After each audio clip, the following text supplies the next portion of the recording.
Before we get into this latest story, don't forget to hit the subscribe button if you haven't done so already. On comma ground, where the US English team stands firm. For native English speakers of the Old World, namely inhabitants of Britain and, whisper it, Ireland, it can be hard to accept that our New World ancestors have better language conventions than us. For some things, that is. It comes down to providing consistency and clarity, and there are at least two areas where US English trumps British. In terms of consistency, the British English tendency to use plurals when referring to a team is difficult, if not impossible, to defend grammatically. Taking the current English Premier League champions as an example, Manchester City is a team. Yet, we English speakers in Britain and Ireland almost always refer to the team using "are", as in Manchester City are the champions of Europe. It sounds weird to us to say Manchester City is the champion of Europe.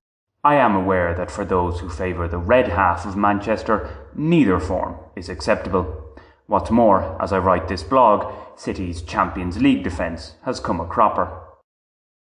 I recall reading US newspapers, particularly the sports sections, during my first visit to the States, aged 15, and feeling that there was something amiss.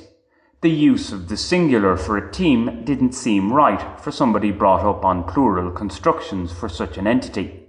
It felt a bit cold and impersonal. A team is made up of people, after all. It is, however, the Yanks who are on firmer ground if one strictly adheres to grammar rules. The team is made up of people defence is understandable, yet the idea of a team is that it works as a unit. As the rather goody two-shoes remark goes, there is no I in team. The equally inane retort is, but there is a me. Where is a team to go up against are a team in a grammar court? The former would surely win out. But hey, one doesn't tend to have much fun in court. In a clarity context, nay contest, US English tends to favour the use of the Oxford or serial comma. In my school days, I was repeatedly told that it was wrong to place a comma before the and in a sentence containing a list of items of 3 or more things. England, Ireland, Scotland and Wales, correct. England, Ireland, Scotland, and Wales, incorrect. One could say such a rule is rather insignificant. It matters little whether the comma is there or not. And for the minimalists amongst us, as I am, excluding it makes more sense. Fewer commas means less ink required in printing. Every little helps. However, the Oxford comma is not a case of Yankee extravagance. It does serve an important purpose. Its omission can lead to much confusion. To take from Steven Pinker's impressive and witty The Sense of Style, the thinking person's guide to writing in the 21st century, consider the following. This book is dedicated to my parents, Ayn Rand and God. Highlights of Peter Ustinov's global tour include encounters with Nelson Mandela, an 800-year-old demigod and a dildo collector.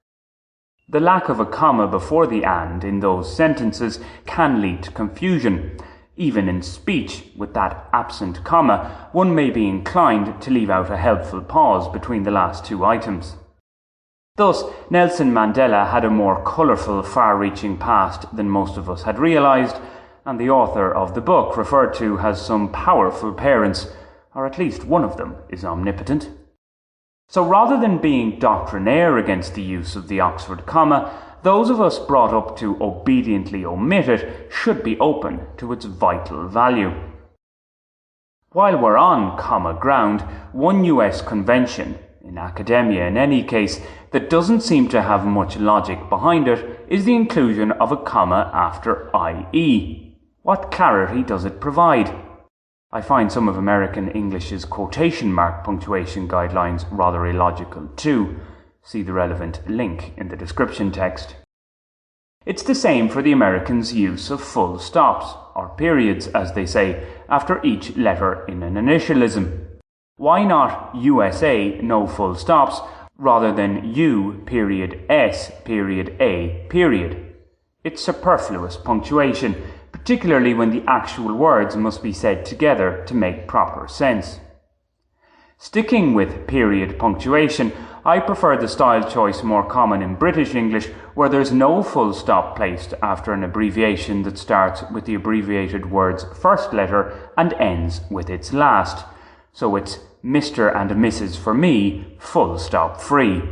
However, abbreviations that don't end with the final letter of the word get a full stop. For example, co followed by a full stop for company or county, and inc followed by a full stop for incorporation. Most of these differences are matters of style. My general approach is if a certain rule serves no obvious helpful purpose, then there's no need to use it, particularly when there's a viable, comprehensible alternative. As we've seen with the Oxford comma, though, opting for less punctuation isn't always the best strategy. Nonetheless, old habits die hard. I still feel like I'm committing a violation if I use it. When it comes to using plural forms for a team, its everyday use in British English has led to its acceptance. Through dedication and repetition, Team GB have won the right to say it makes sense. Have you subscribed to this channel yet? If not, why not do so right now? It's free and only takes a second. Thanks!